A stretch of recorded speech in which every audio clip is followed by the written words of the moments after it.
ഏതൊരു എൻഫീൽഡ് പ്രേമിയെയും ഹരം കൊള്ളിക്കുന്ന കഥാവിശേഷങ്ങളിലേക്കും ചരിത്ര വസ്തുതകളിലേക്കും ഏവർക്കും സ്വാഗതം. Once again welcome back to my stories.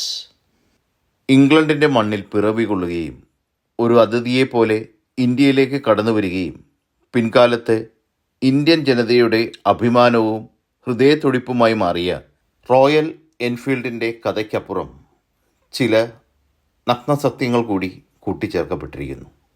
അഴകിനൊത്ത വിധം അളവുകൾ കൂട്ടിച്ചേർക്കുകയും സാങ്കേതിക വിദ്യയുടെ ഏറ്റവും നൂതനമായ മാർഗങ്ങൾ സ്വീകരിക്കുകയും ചെയ്തുകൊണ്ട് റോയൽ എൻഫീൽഡ് ഓരോ വാഹനവും പുറത്തേക്കിറക്കുമ്പോൾ 1893 സൂചികളും സൈക്കിളും നിർമ്മിച്ചുകൊണ്ട് ഒരു കമ്പനി രംഗപ്രവേശനം ചെയ്യുമ്പോൾ ഇതൊന്നും അവർ സ്വപ്നം കണ്ടിട്ടേ ഉണ്ടാവുകയില്ല. 1901 മുതലാണ് അവർ ഇരുചക്ര വാഹന നിർമ്മാണത്തിലേക്ക് കാലൂന്നുന്നത്. ഇംഗ്ലണ്ടിലെ ഒരു ചെറിയ ഗ്രാമമായ റെഡിച്ചിൽ Bob Walker Smith, Albert Eadie. എന്നിവർ ചേർന്ന് 1891 എൻഫീൽഡ് മാനുഫാക്ചറിംഗ് കമ്പനിയുടെ നേതൃത്വം ഏറ്റെടുത്തുകൊണ്ട് ബ്രിട്ടീഷ് സർക്കാരിന് ആവശ്യമായ തോക്കുകളുടെ ഭാഗങ്ങൾ നിർമ്മിക്കുവാൻ തുടങ്ങി. ബ്രിട്ടീഷ് സേനയ്ക്ക് ആവശ്യമായ അനുബന്ധ ഉൽപ്പന്നം എന്ന രീതിയിൽ 1901 ആദ്യ മോട്ടോർ സൈക്കിൾ അവർ രൂപകൽപ്പന ചെയ്തു. 239 cc എഞ്ചിനുമായി പിറവികൊണ്ട ഈ വാഹനം ബോബ് വാക്കർ സ്മിത്തും ജൂൾ ഗ്രാനിയറ്റും ചേർന്നാണ് ഡിസൈൻ ചെയ്തത്.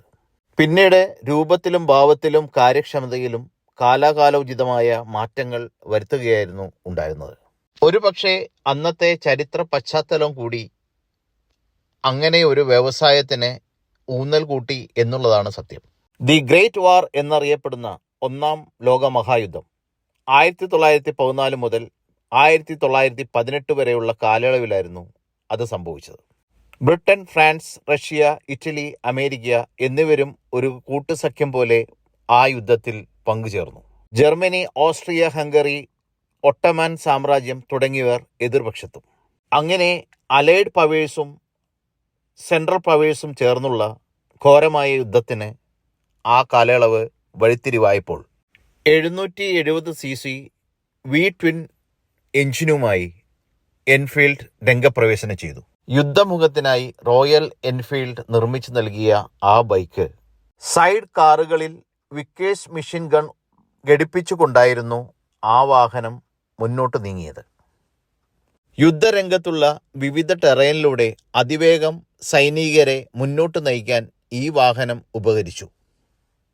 ഇത്തരത്തിലുള്ള സേനയുടെ മുന്നേറ്റത്തിന് കാരണമായ എൻഫീൽഡിന് മറ്റൊരു സ്ഥാനപ്പേരുകൂടി കൽപ്പിച്ചു നൽകപ്പെടുകയുണ്ടായി. അതാണ് മെയ്ഡ് ലൈക്ക് എ ഗൺ. അങ്ങനെ റോയൽ എൻഫീൽഡിൻ്റെ ഒന്നാം ലോക മഹായുദ്ധ കാലയളവിലുള്ള 770 cc വി ട്വിൻ എഞ്ചിനോട് കൂടിയുള്ള 6 HP കരുത്തോടു കൂടിയുള്ളതുമായ ആ വാഹനം സുപ്രസിദ്ധമായി. തുടർന്നുണ്ടായ രണ്ടാം ലോക മഹായുദ്ധ കാലഘട്ടത്തിലും എൻഫീൽഡ് അവരുടെ കരുത്തും ടെക്നോളജിയും തെളിയിക്കുകയുണ്ടായി. ആ വിശേഷങ്ങൾ കാണുവാനും ആസ്വദിക്കാനുമായി അടുത്ത ഭാഗം തീർച്ചയായിട്ടും കാണുക.